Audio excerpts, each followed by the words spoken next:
Coming up on Mountain News this morning, we now know the identity of a person found dead in one eastern Kentucky county earlier this year, and teachers across the Commonwealth prepare to face some changes as the new year approaches. Dedicated to eastern and southern Kentucky, this is WYMT Mountain News this morning.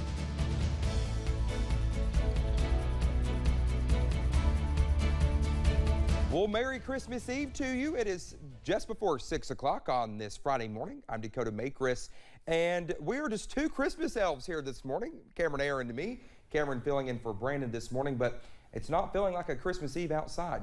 I'm a little bit more festive than you are, Dakota. I got the whole Christmas tree. Yeah, I know. When I walked in this morning, I said, look at your Christmas tie. I'm kind of jealous. Yeah, but yeah, like you said, we are a little bit above where we should be for this time of the year already, starting out those days in the lower 50s for most of us. Taking a look at that I-75 camera over in Mount Vernon, and we are dry this morning. Not much happening out there just yet on the interstate, but later on today, traffic should be pretty high as it is one of the busiest travel days of the year. Lower 50s to upper 40s, 46 for Harlan, 49 in Middlesboro, 52 for Jackson, Hazard, and Pikeville. Up on Pinpoint Doppler, nothing going on this morning. We are dry under a mostly cloudy sky, and those clouds do kind of stick around into the afternoon as well. We stay under a partly sunny sky. Check out those high temperatures, though, getting up into the upper 50s to lower 60s later on today. Well above where we should be for this time of the year, and we stay pretty warm into your Christmas day as well. Got that full forecast coming up a little bit later. Dakota. All righty, Cameron, thank you so much. Well, Kentucky State Police have identified the body of a woman found in the Pine Top community of Nott County on July 17th.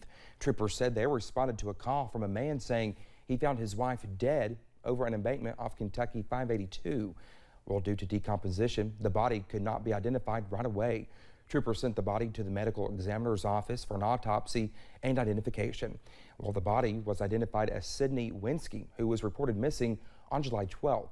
Detectives submitted evidence to a Nott County grand jury.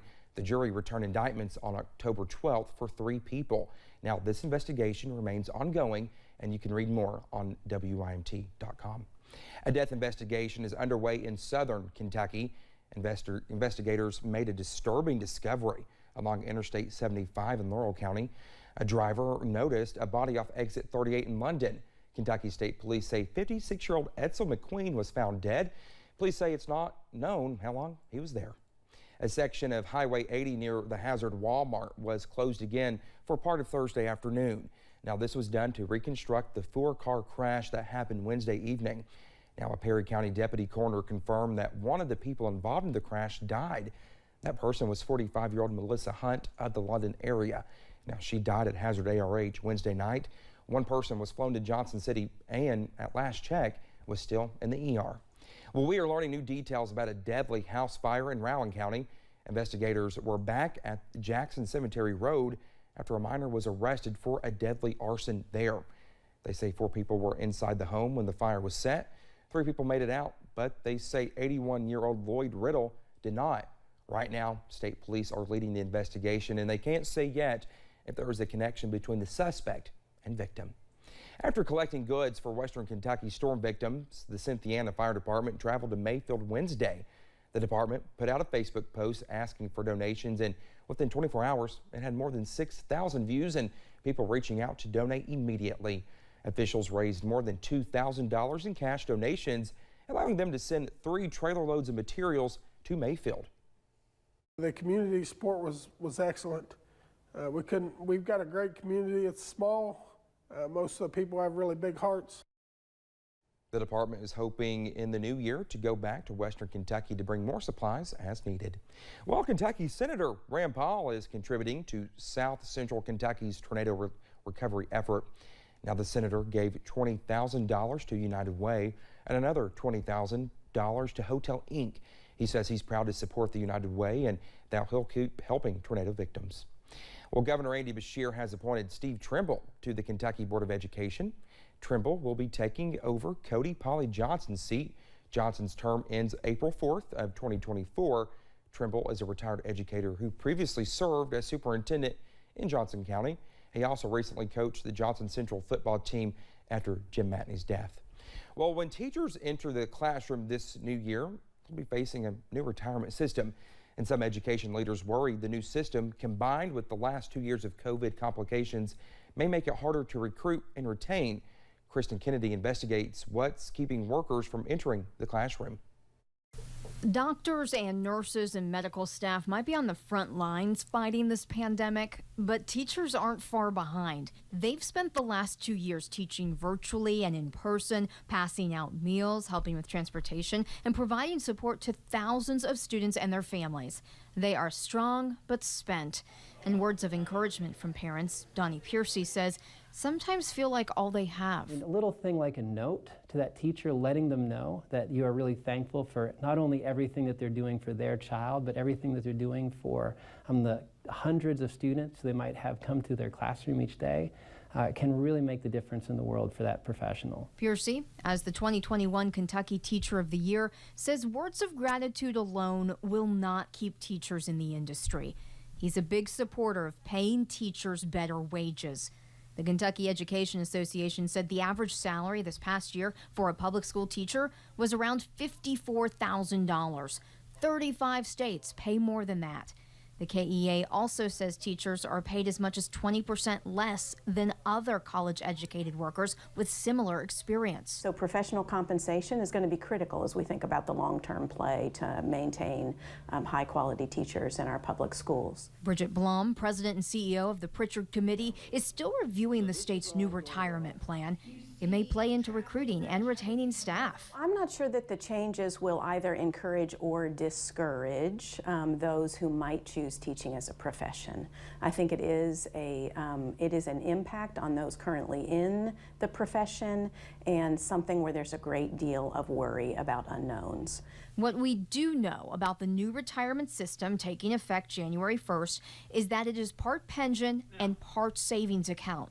A spokesperson for the Kentucky Teachers Retirement System says the hybrid plan remains a Social Security replacement plan. Retirement can begin after 30 years of service. The old plan kicked in at 27. Even state retirement system leaders say it's too soon to tell if it'll have an effect on the recruitment and retention of teachers. I've been a pretty outspoken advocate for increasing teacher pay. I feel like that's something which can entice a lot of new people to the profession. But also just giving teachers the freedom to do what's best for their students, I feel like is also something that a lot of administrators need to continue to focus on. Pay and patience are two factors Piercy believes will help shore up shortages. He focuses on solutions in his project, Teachers Passing Notes, a program he started while on sabbatical with the Kentucky Department of Education. I feel like as educators, we're able to do a lot with very little oftentimes. And I wanted to put a video project together where I could put the spotlight on some of the best Kentucky educators. He is showcasing teachers' creativity in ways that'll hopefully help recruit and retain educators. In Lexington, Kristen Kennedy, WKYT. Well, if you want to check out Donnie Piercy's project, we'll have a link to it on our website at WYMT.com. COVID-19 cases are increasing across the country. It is causing some to worry about the Omicron variant and people gathering for the holidays, causing a spike in cases into the new year, while officials with Baptist Health talk about the possibility of another COVID surge. Dramatically more worried about what's going to happen here. So Delta was kind of up and down real quick. This one looks more like it's going to go up and then stay up and last a little longer. Well, doctors say the booster shot will be the big difference with the new variant.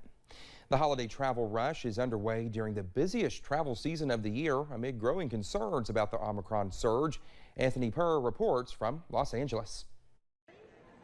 Across the country, millions of Americans are on the move, including the Larson family from the Bay Area who took an early trip to Disneyland. We've been trapped for, 2 years, and we're kind of feeling a little bit of wanting to do something a little bit normalcy. AAA says more than 109 million people will travel 50 miles or more from now until January 2nd, despite concerns about the Omicron surge. We all got vaccinated, we all got our booster shots, the kid is vaccinated. While domestic flights do not require proof of vaccination or a negative COVID test, All travelers are required to wear masks and advised to pack some patience. U.S. Airlines are reporting no uptick in cancellations. In fact, United Airlines says they're on track to fly 420,000 passengers every day. AAA expects more than 6 million people to hit the skies over the next few days, nearly tripling the amount of holiday travelers flying last year. At LAX, the second busiest airport in the nation, people were able to get COVID-19 vaccinations and booster shots Wednesday. It's great to have it here and very easily and for free. For those planning holiday gatherings indoors, the CDC is warning Americans to keep it small and get tested ahead of time. That week before people get together is really crucial. Of course, if they can get rapid testing right before, like the moment before they're about to take off their masks, that's even better. Health officials also recommend people delay travel unless fully vaccinated and mask up in public indoor settings. Anthony Pura, CBS News, Los Angeles. Well, AAA says most travelers, roughly 100 million people, will hit the roads. Gas prices are about $3.29 a gallon, more than $1 above last year.